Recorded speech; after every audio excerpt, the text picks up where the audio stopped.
Ya, kenapa sih kok harus bikin Gresik Movie? Latar belakangnya seperti apa? Kami merasa beberapa tahun belajar tentang audiovisual, tapi di Gresik nggak bisa untuk mempraktikkan.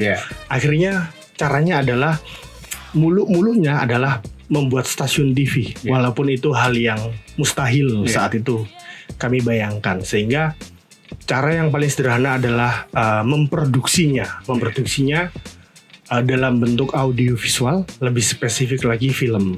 Banyak peminatnya di Gresik berarti. Iya, dalam perkembangan zaman akhirnya banyak. Apa yang bisa dilakukan teman-teman terkait dengan berbagai kendala yang mungkin ditemui pada saat mencoba memproduksi film? Jadi yang kami lakukan akhirnya ya meminjam alat teman-teman yang sudah ada. Kemudian kami melakukan mensiasati dengan alat-alat yang seadanya.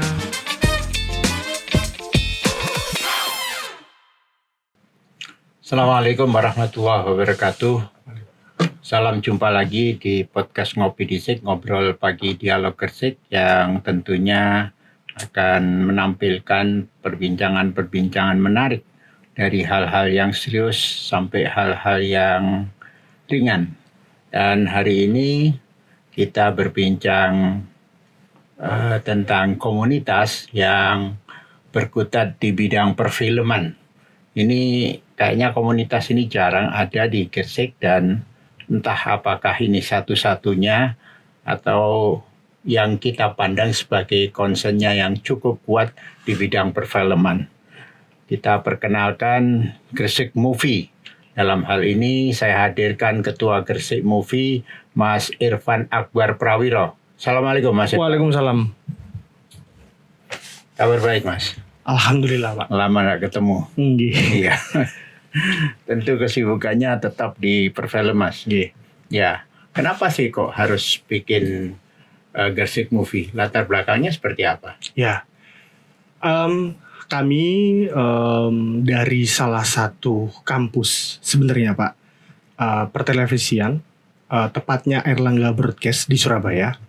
Waktu itu kami setelah lulus kami berangkat ke Jakarta untuk bergabung dalam produksi film layar lebar di pertelevisian dan lain-lain. Tapi realita berikutnya adalah orang tua memaksa untuk balik ke rumah ke Gresik. Dari situ ada semacam keresahan ketika kami merasa beberapa tahun belajar tentang audiovisual, tapi di Gresik nggak bisa untuk mempraktikkan.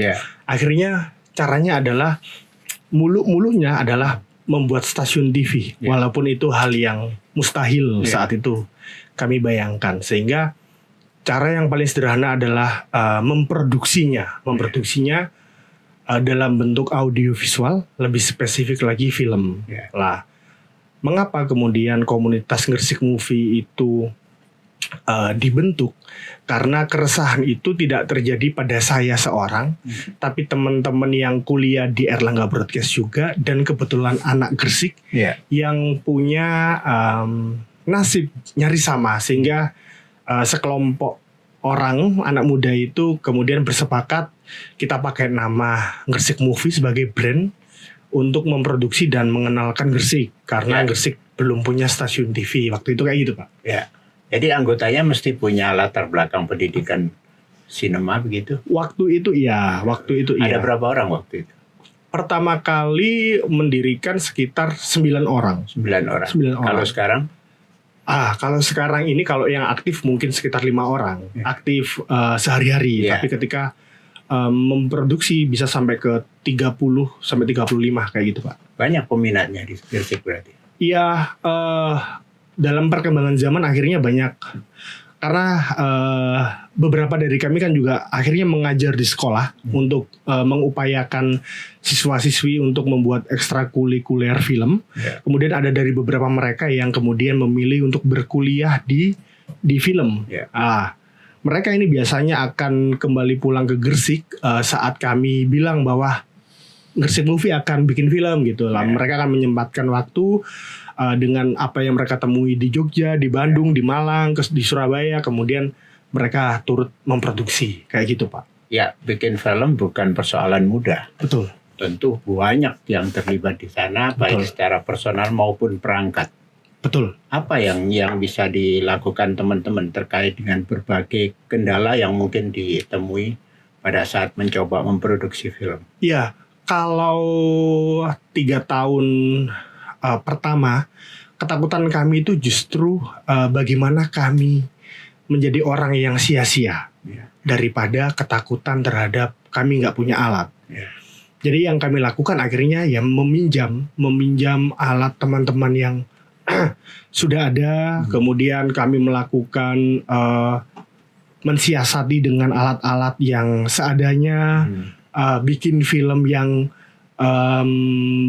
sangat kompromi, yang tidak mungkin besar. Kami bikin yang kecil-kecil dulu, tapi kami memikirkan dari hulu ke hilirnya, kayak gitu, Pak.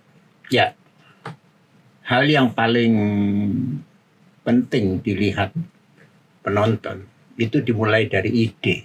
Yap. Bagaimana sebetulnya harus bisa memunculkan ide itu? Tentu bukan hal yang gampang. Ya. Apa melalui perenungan atau begitu banyaknya referensi yang mesti dibaca? Ya. Siapa yang memulai biasanya? Iya, tahun-tahun pertama Gresik Movie mungkin hampir sama dengan kelompok seni yang lain. Kami selalu berpikir bahwa semua hal itu bermula dari ide. Ya.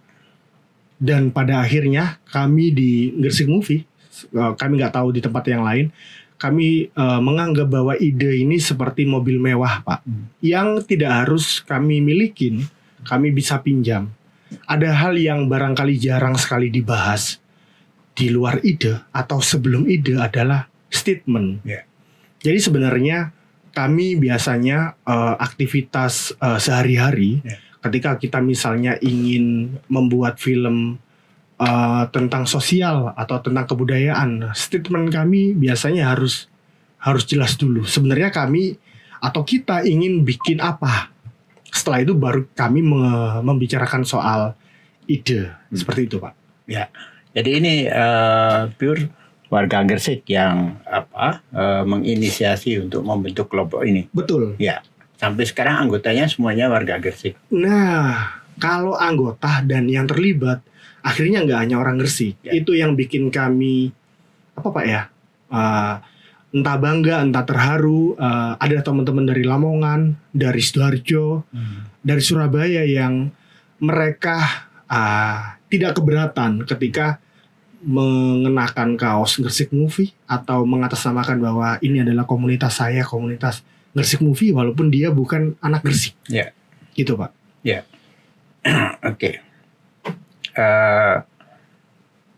Bicara tentang film, apa yang paling sulit? Karena yang kita tahu bahwa sinematografi itu tidak sesederhana yang kita bayangkan ketika menonton. Tapi ketika memproduksi bukan hal yang mudah. Betul. Ada cahaya yang mesti dipermainkan. Ya. Apa yang paling sulit dilaksanakan oleh teman-teman dalam memproduksi? Iya, sebenarnya ketika kami sebagai komunitas, salah satu yang paling sulit itu lebih ke akses untuk bikin film di mana. Ketika misalnya kami ingin ada adegan di tengah jalan, kami harus menyetop, atau kami ingin film yang berlatar tahun 60, berarti kami harus mencari tempat yang tahun 60 kayak gitu. Lebih kayak gitu sebenarnya, Mak. Bukan kami menggampangkan soal teknis alat, tetapi kemudian kami berkompromi terhadap alat. Tapi sedangkan untuk fisik atau latar film itu kadang-kadang kami sulit untuk berkompromi kayak gitu. Ya, catatan kami ada sekitar 30 film pendek yang pernah dihasilkan. Ya. Yang terbanyak tentang apa? Semuanya tentang Gresik. Semuanya tentang Gresik. Semuanya. Budayanya dan lain sebagainya. Ya. Jadi apa yang pesan-pesan apa yang paling banyak dititipkan di dalam filmnya? Iya, selama ini kan Gresik masih terlalu sering disebut sebagai kota industri, masih terlalu sering disebut sebagai kota santri, yang menurut kami bahwa Gresik ini sangat beragam, banyak hal yang tidak pernah dibahas atau jarang sekali dibahas secara sosial atau kebudayaan yang lain kayak gitu Pak. Misalkan ketika kita ngomong soal industri, kita selalu ngomong soal misalkan tentang polusi, tentang buruh pabrik, tentang apapun gitu. Ya.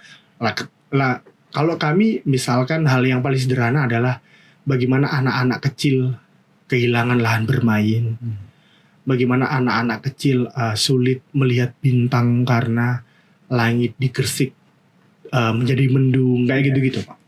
Ya. Sebenarnya itu. Ya. Atau pergeseran budaya. Ada enggak yang berbicara tentang pergeseran budaya? Yap. Yang tadi dikatakan budaya santri, padahal sekarang sudah mulai masuk ke budaya urban. Sejauh apa yang pernah diungkapkan teman-teman Gresik Movie? Iya, saya belum tahu apakah itu pergeseran atau jangan-jangan karena tidak pernah dibahas sebenarnya. Tapi ketika tadi Pak Saiku bilang tentang budaya urban, ada budaya-budaya lain yang belum pernah terbahas. Misal katakan, jangan-jangan selama ini kita melihat di Gresik kota itu sebagai kota santri, tapi ketika ada teman-teman dari misalkan secara domisili Pak ya, di GKB misalnya, sehingga itu terlihat urban. Padahal ada budaya arek di daerah Menganti, ada kepulauan di Bawean, ada Matraman misalnya di Gresik Utara lah. Kami melihat itu sebagai sesuatu yang perlu didengungkan, perlu diceritakan, perlu dituturkan untuk apa ya Pak ya, sebagai jejak bagaimana Gresik pernah ada. Ya. Kayak gitu. Dilema yang dialami ketika lulus kemudian mencoba bertarung nasib di Jakarta terkait dengan produksi film komersial. Yap. Ini tentu kan ada dua yang menjadi jalur utama perfilman, komersial atau indie. Kenapa memilih indie? Bukankah indie tidak populer dan tidak menghasilkan apa-apa? Ya ini Pak, ada kesadaran memang jika kita ingin menjadi seorang filmmaker yang saat itu dianggap filmmaker atau pembuat film adalah ketika kita ikut terlibat di industrinya. Tetapi kami menyadari ternyata bagaimanapun ketika kita nanggung, kayak misalnya nggak bisa maksimal, katakan kita pengen banget tinggal di Jakarta, industri dan lain-lain, tapi kita masih kangen Gresik, akhirnya nanggung sehingga ya kita memang terlibat di industri tetapi kita menjadi ekor. Akhirnya kami lebih memilih indie atau independen, tapi kami tidak menutup kemungkinan kami membentuk industrinya melalui formula yang kami temukan, melalui cara yang kami temukan kayak gitu. Apakah mungkin karena idealismenya macet di jalur komersil? Pasti macet. Atau mungkin tidak ada jalur sinema komersil yang bisa menyalurkan ide secara bebas? Enggak juga Pak, karena justru hari ini karena terbuka seluas-luasnya Pak. Hari ini teman-teman di daerah, di Malang, di Banyuwangi, mungkin kedepannya juga di Gresik, itu pun bisa bikin film layar lebar. Karena hari ini sangat terbuka, banyak, ada keran-keran fasilitasi, keran-keran semacam lembaga-lembaga yang mensupport itu. Film tidak lagi seperti 15 tahun yang lalu bahwa dibuat di Jakarta oleh PH besar dan seterusnya. Misalkan salah satu film dari Tegal, kalau nggak salah, dari Tegal itu sampai mewakili Indonesia ke Oscar, dan itu tidak dibuat oleh PH dari Jakarta gitu. Ada kemungkinan seperti itu. Jadi sebenarnya lebih ke salah satunya akses yang jelas, kayak kami akhirnya harus tinggal di Gresik, alasan orang tua, alasan pekerjaan, sehingga kami nggak bisa berpindah ke tempat lain. Itu sih Pak sebenarnya. Tapi melalui komunitas jelas idealisme itu bisa tertampung secara keseluruhan. Iya, kalau misalnya soal idealis, saya bisa mengatakan iya, walaupun kemudian kami selalu belajar untuk berkompromi ketika misalkan kami membuat film A gitu, kemudian kami mendapat fasilitasi dari kementerian gitu. Kami menyesuaikan tema, kami menyesuaikan statement yang ingin disampaikan oleh kementerian atau katakan semacam investor. Akhirnya ini bukan soal bagaimana idealisme kami tidak diakomodir, tetapi kami akhirnya belajar soal kompromi itu penting, gitu Pak. Ya, artinya bahwa pertarungan antara komersialisme dengan idealisme yang mesti dijaga ada pada kompromi. Bisa dikatakan seperti itu, walaupun kadang-kadang idealisme pun bisa komersial, gitu. Ya, sejauh apa kalau hal-hal terkait dengan sinematografi ini disokong oleh pemerintah? Hari ini, misalkan di Indonesia Pak, kalau di periode presiden yang sebelumnya, itu dari Kemendikbud yang sekarang berpisah, itu ada namanya Dana Indonesiana. Dana Indonesiana itu punya banyak semacam kategori yang memfasilitasi filmmaker atau si pembuat film bisa mengirimkan proposalnya yang berisi naskah untuk kemudian diseleksi, dan yang paling cocok akan difasilitasi. Itu misalnya di kementerian. Kalau misalnya di perusahaan-perusahaan, hari ini perusahaan-perusahaan sangat membutuhkan audiovisual, entah untuk kebutuhan sosial medianya atau cara marketing mereka, sehingga kami biasanya melakukan pitching atau presentasi. Tapi kalau misalnya kami tidak menemukan hal itu, biasanya kami akan menggunakan, yang seringkali menggunakan uang kas, yang kemudian kami harus berpikir bagaimana caranya untuk mulai membuat film sampai mendistribusikannya dan seterusnya. Kira-kira kayak gitu. Ya, saya belum punya bayangan ya dari 30 film yang telah diproduksi teman-teman Gresik Movie. Satu film bisa habis berapa ya? Sekitar 15 Pak, paling kecil. Sebenarnya kalau diuangkan.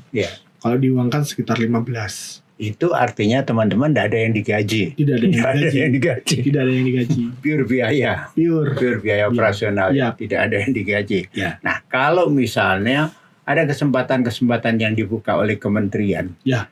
Apakah itu artinya teman-teman sudah mendapat kesejahteraan dari apa yang disiapkan kementerian? Atau jangan-jangan kementeriannya juga bullshit, sama saja. Mereka membiayai hanya sampai pada biaya produksi saja, seperti yang biasa sampean lakukan. Saya tidak tahu yang terjadi di komunitas atau PH lain, tetapi kemudian Gresik Movie selama 13 tahun ini kemudian menemukan bentuk atau formula-formula lain. Misalkan ketika kami mendapatkan income untuk membuat film, misal katakan mendapat fasilitasi sekitar 15 juta.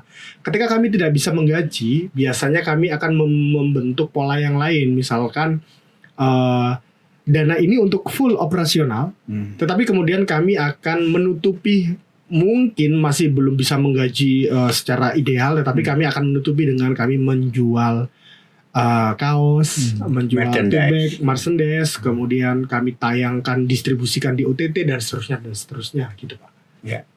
Oke. Sejauh ini banyak menjadi catatan di redaksi, ada prestasi dan penghargaan yang diraih oleh Gresik Movie. Apa saja yang diterima? Saya lupa, cuman kalau yang terbaru seperti misalkan dari satu film, misalkan film Gemintang. Film Gemintang itu saya tulis ketika tahun 2017, ketika saya lolos menjadi peserta workshop pengembangan penulisan skenario oleh Pusbang Film Kemendikbud tahun 2017. workshop itu dimentori oleh penulis-penulis dari film industri, seperti Mbak Laila yang sering kali membuat film horor, kemudian Mas Rabi Mandra yang film-filmnya seperti menuliskan tentang Habibie Ainun kalau nggak salah. Kalau yang filmnya itu Night Bus dan seterusnya. Nah, dari situ 2017 skenario itu mandek, Pak. Mandek karena alasan yaitu nggak ada uang. Tapi alhamdulillah saat pandemi tahun 2020, skenario ini kami kirimkan, kami submitkan dalam program namanya Festive oleh Kemenparekraf, mendapat fasilitasi sekitar, saya lupa tepatnya Pak, tapi antara 25 sampai 40 juta. Setelah film itu jadi, mandek lagi, berhenti lagi karena pandemi, jarang festival waktu itu dan seterusnya. Kemudian kami ikut festival Sunday Movie namanya, yang bekerja sama dengan Kemenparekraf. Waktu itu bulan Februari menang juara 2. Ternyata bulan berikutnya, bulan Maret, festival Sunday Movie itu berubah menjadi festival film bulanan, yang ternyata festival itu berlangsung selama 10 bulan dan setiap bulan diambil 2. Setiap bulan itu pesertanya sampai 300-400 film dan hanya diambil 2. Nah, setelah 10 bulan, film kami karena juara 2 tadi masuk ke 20 besar.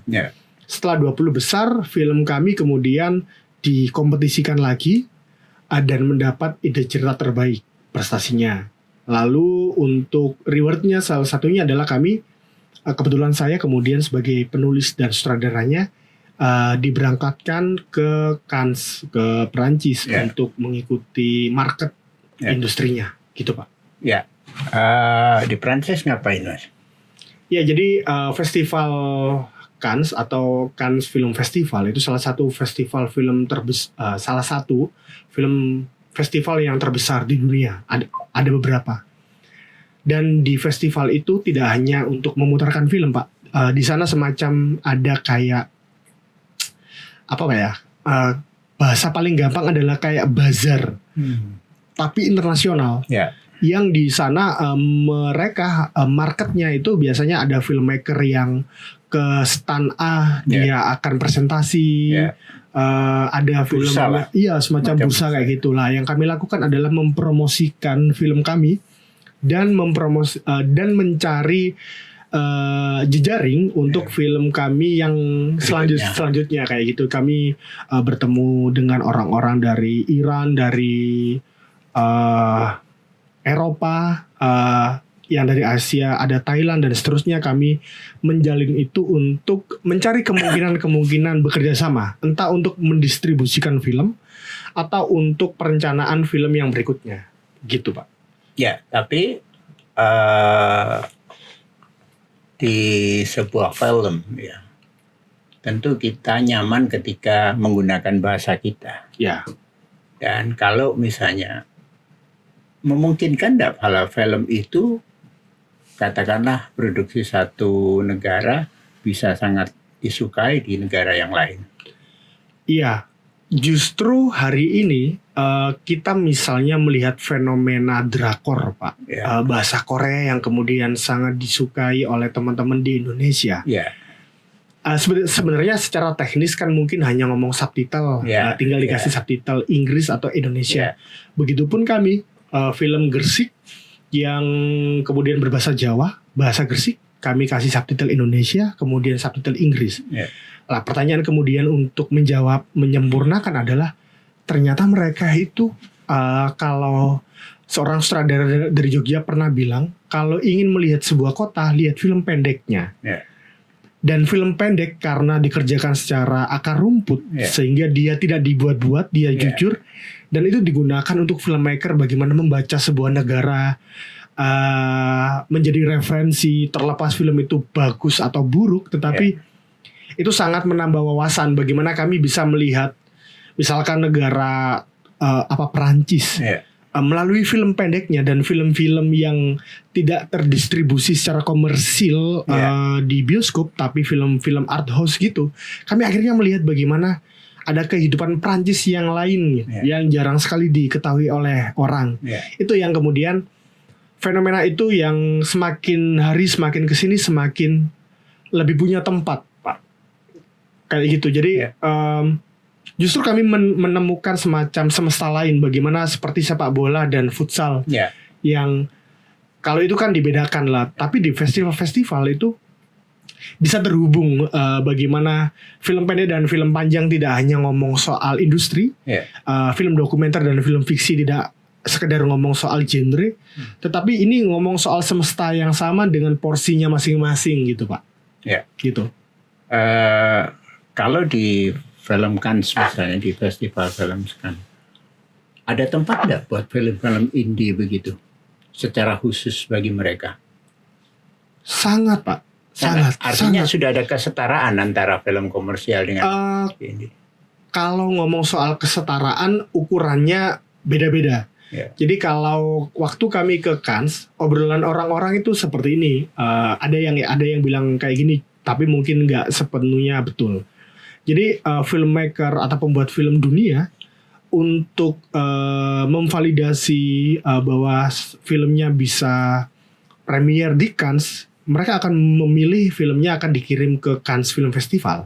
Tapi kalau untuk megah, berarti filmnya harus dikirim ke Oscar, kayak gitu, Pak. Jadi Cannes menjadi festival yang diperhitungkan. Nah, karena festival Cannes ini kan sekarang mungkin sekitar 73 tahun kalau nggak salah. Itu kan dimulai dari pasca Perang Dunia Kedua. Nah, menariknya, Pak, Cannes ini kota yang hampir mirip dengan Gresik. Bukan saya memitoskan Gresik, walaupun jauh berbeda. Tetapi Cannes ini sebuah kota di pesisir yang banyak sekali perahu-perahu atau kalau di sana, yang kemudian kota ini dihidupkan oleh film. Ketika film Cannes, kota ini sangat ramai. Dan untuk menjawab Pak Saiku tadi, bertahun-tahun ketika film ini memutarkan film-film layar lebar, filmmaker di Cannes itu kayak para kritikusnya itu kemudian merasa kayak memprotes, kenapa hanya film-film seperti ini? Kemudian mereka membuat program khusus film-film dari kritikus. Tahun berikutnya para sutradara berkumpul kemudian membuat film yang dipilih oleh sutradara dan seterusnya. Nah, poin-poin ini yang menarik kemudian menjadi semesta Festival Cannes atau Cannes Film Festival untuk membuat ruang-ruang ini, kayak gitu. Tinggal bagaimana kita yang di Indonesia misalnya atau kita yang berkesempatan ke sana itu pandai membaca film kita cocok di sebelah mana, film gaya kita itu cocok yang di sebelah mana, kayak gitu. Walaupun kemudian secara global kita harus tetap membaca bahwa isu global apakah maaf Pak, misalnya, ternyata film-film hari ini yang global itu ngomong LGBT. Ya udah, berarti film yang seperti itu kalau pengen menang di sana seperti itu kayak. Artinya kira-kira kayak gitu. Trending topik. Betul. Trending isunya yang harus diikuti ya. Yang dipahami oleh masyarakat global kayak gitu. Tidak pure idealisme. Tapi akan sangat beda ketika kita bicara Oscar. Cannes lebih mewadahi idealisme yang ada. Dan sekarang semakin beragam dengan adanya kamar-kamar yang disediakan oleh mereka. Ada kamar direktor, ada kamar kritikus dan lain sebagainya. Bagi masyarakat awam, sejauh apa sebetulnya kesempatan yang terbuka ini bisa dimanfaatkan oleh masyarakat kita? Sangat terbuka, tapi sebenarnya gini, yang paling PR Pak, saya paling ngomong sederhana, yang paling PR, kita kembali ke Gresik. Ketika kami Gresik Movie, beberapa teman kami kemudian diminta ke sekolah-sekolah untuk mengajar dan membuat ekstra sinematografi atau ekstrakurikuler film. Yang jarang sekali dibicarakan, bahkan belum pernah dibahas adalah soal distribusi, Pak. Banyak sekali sekolah-sekolah di Gresik punya ekstrakurikuler film yang jangan-jangan lebih jauh, lebih dulu dari Gresik Movie, tapi filmnya selesai di Tugas. Lah hari ini Pak, banyak sekali OTT atau platform digital yang menerima itu, kemudian mereka berkolaborasi semacam yang komersial, bahwa kalau filmmu lolos ke sini nanti akan saya tampilkan sehingga kamu silakan mempromosikan filmmu. Nanti orang yang nonton akan berbayar sekian ribu kayak gitu. Misalnya di Indonesia ada bioskop online. Ya. Kalau ada lagi GoPlay misalnya, Ya. salah satu film kami di sana. Jadi kesempatan-kesempatan seperti itu tidak lagi ngomong soal bioskop, tidak lagi ngomong soal festival, tapi juga bisa di platform atau yang lebih akar rumput lagi seperti 5 tahun pertama yang Gresik Movie lakukan. Setiap kami membuat film, yang kami pikirkan adalah sampai pada bagaimana film ini nanti diputar, ditiketkan, ditonton, dan mengapa orang harus beli tiket. Kami membahasnya sampai ke sana, Pak. Ya, berarti gitu. artinya kesempatan sekarang bukan hanya salurannya aja yang Iya, banyak, Pak. tapi profitable. Betul. Betul. Cuan, di sini ada cuan. Ya, gitu. Baik, Mas Irfan, Iya, Pak. bicara tentang film, tentu ada mimpi ke depan yang mesti kita wujudkan bersama. Ya. Dan ini mungkin bisa disampaikan kepada masyarakat Gresik. Ya. Apa sebetulnya mimpinya Gresik Movie ke depan? Jujur kami sangat ingin membuat film panjang. Film orang-orang mengenalnya film layar lebar gitu. Ya. Bukan film bioskop, karena hari ini film pendek pun bisa tayang di bioskop. Ya. Tapi kami ingin bikin film panjang. Mengapa? Bukan hanya soal ngomong ego sentral karena saya bergelut di film. Ya. Karena film ini, kalau orang-orang ngomong film ini anak kesenian yang terakhir. Ya. Dia mengakomodir banyak, Pak. Teater, lukis, dan seterusnya gitu. Dan film barangkali lebih populer, diterima di kalangan masyarakat, hanya bisa berupa file, diputar di mana-mana, dan ini bisa banyak sekali lapisannya. Kita bisa ngomong soal pendidikan, ngomong soal bagaimana merekam sebuah kota, bagaimana ngomong soal sejarah, bagaimana ngomong soal kebudayaan sosial yang ada, dan seterusnya. Jadi kalau secara pengkaryaan kami ingin sekali membuat film panjang. Entah kapan, tapi kami sudah mulai menyicil kayak mengumpulkan statement, ada statement yang sudah menjadi ide, ada yang tinggal menunggu barangkali ada investor, macam-macam. Tapi ya masih kami tumpuk. Banyak stok ide sekarang berarti. Ya kalau dibilang banyak, tapi sepertinya kami harus memfilter mana yang benar-benar urgent, mana yang memungkinkan untuk diwujudkan. Ya. Saya pernah nonton film indie yang menarik. Saya lupa judulnya. Tapi yang ibu-ibu naik truk gitu. Tilik. Iya. Yap. Film Tilik. Menarik sekali. Yap. Dan itu karya indie. Betul. Luar biasa sebetulnya karya indie. Tapi gini berbedanya. Ya. Jadi mungkin ada teman-teman atau warga Gresik yang sudah tahu, Pak. Tapi bagi yang belum, saya bercerita bahwa film Tilik itu film buatan teman-teman dari Jogja. Ya. Ada beberapa krunya yang saya tahu dan saya kenal. Ya. Berbedanya, Pak, di Jogja itu ada namanya Dana Is. Oh. Dan film Tilik difasilitasi itu. Gitu. Jadi sebenarnya film Tilik itu film yang sudah jadi beberapa tahun sebelumnya. Nah, ini nih lagi-lagi, Pak, soal distribusi. Kehebatan yang berikutnya itu selain kru produksinya, kehebatan yang berikutnya ada di publicist. Kalau buku itu publisher. Kalau di sini itu si publicist. Bagaimana film ini kemudian ditonton oleh orang banyak dengan momen yang tepat. Bagaimana menciptakan momen, misalnya dengan cara marketing bahwa mereka harus membuat press release yang dikirim ke media dan seterusnya kayak gitu, sehingga film Tilik menarik, tapi di belakang itu ada support yang ada supportnya kuat, dan itu menjadi tahunan. Kalau saya tidak salah, Pak, Dana Is itu mensupport 10 film pendek setiap tahun. Itu baru 10 film pendek. Belum film panjang, belum teater, belum musik dan seterusnya. Satu film pendek kalau nggak salah 180 juta. Yap. Luar biasa. Kalau saya tidak sejauh salah, ini ya. Apa mungkin itu dilakukan oleh pemerintah daerah kita? Sepertinya masih sulit, Pak. Masih sulit. Sejauh apa hubungan teman-teman Gresik Movie dengan pemerintah daerah? Apakah mereka cukup punya perhatian terhadap Gresik Movie? beberapa kali film kami Gemintang itu pernah digunakan untuk menyambut Bupati Ngawi, kalau nggak salah diputar di GNI kayak gitu. Perhatiannya sebenarnya dari Pak Bupati, dari Disparekraf Bupora, support. Cuman kan lagi-lagi memang kami dari pertama kali berdiri dulu ada stigma yang ya udahlah, yang penting kita jalan, sehingga kami tidak pernah ngoyo untuk ini harus didukung oleh pemerintah, sehingga ketika beliau membantu sekecil apapun itu sangat beruntung bagi kami. Kayak gitu sih, Pak.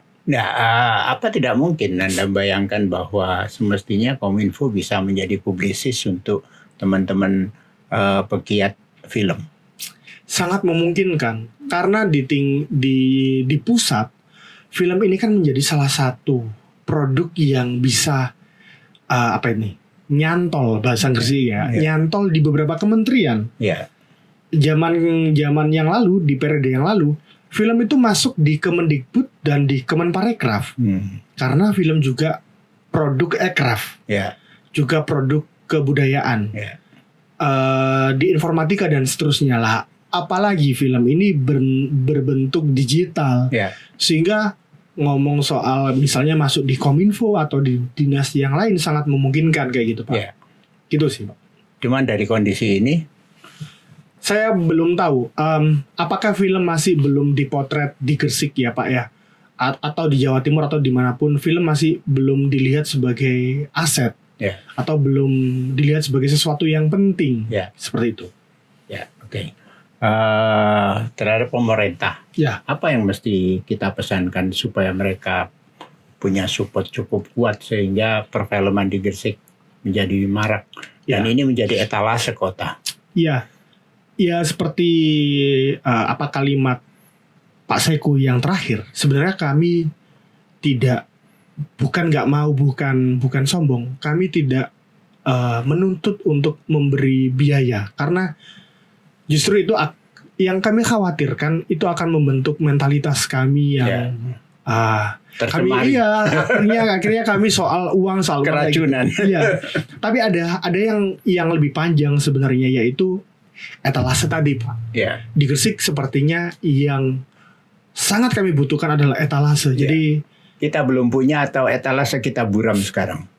Sepertinya belum punya ya. Karena sejujurnya etalase ini kan tidak hanya ngomong soal fisik, Pak, tapi ngomong soal bagaimana regulasi yang fundamental, bagaimana cara-cara yang lain kayak gitu, Pak. Jadi misalkan bagaimana film itu nggak hanya ditayangkan di gedung A gitu, enggak, tetapi misalkan ternyata dari dinas terkait misalnya memikirkan setiap bulan akan ada program pemutaran film pendek di Gresik, sehingga sehingga itu tidak hanya dinikmati oleh komunitas yang mapan atau yang paham akses. Kami tidak ingin hanya Gresik Movie gitu. Itu sih, Pak. Atau jangan-jangan mereka menganggap namanya film juga hiburan, dan hiburan artinya hahihi, tidak punya edukasi di sana. Jangan-jangan seperti itu pemikiran mereka. Sebenarnya dianggap sebagai hiburan pun nggak masalah. Mengapa nggak masalah? Karena begini, berkali-kali, Pak, banyak sekali karangan taruna yang mengontak Gresik Movie dan bertanya ke saya pribadi maupun ke teman-teman yang lain, Mas kepingin ngundang Gresik Movie, bayar berapa kayak gitu. Kami selalu bilang bahwa gratis, tapi syaratnya adalah teman-teman harus bikin bazar. Karena kami tidak ingin bagaimana film kami diputar di sebuah tempat, kemudian kami ditepuk tangani sebagai sutradara, yang kami berjarak. Kami justru ingin bagaimana film itu sebagai hiburan, tapi ketika ada bazar, kemudian ekonomi ikut menggeliat. Bukan kami sok melawan, bukan. Tapi dengan itu kemudian harapan kami akan muncul stigma bahwa kalau teman-teman desa setempat membuat film, sehingga akan ada bazar terus-menerus kayak gitu, Pak. Ada kebangkitan ekonomi menyertai. Sebetulnya dari harapannya. Mas Irfan, terima kasih sekali. Sayangnya waktu tidak cukup banyak untuk berbincang lebih jauh. Mudah-mudahan kita kapan-kapan bisa secara spesifik untuk berbicara soal film-film Anda. Iya Pak. Terima kasih Terima kasih kehadirannya. banyak Pak. Mudah-mudahan sukses ke depan. Amin, amin, amin. Pemirsa, itulah tadi perbincangan saya dengan Mas Irfan Akbar Prawiro, Ketua Komunitas Gresik Movie yang begitu banyak sudah memproduksi film-film pendek yang tentunya wajib Anda tonton. Terima kasih, sampai ketemu di podcast yang akan datang. Assalamualaikum warahmatullahi wabarakatuh. Waalaikumsalam warahmatullahi wabarakatuh.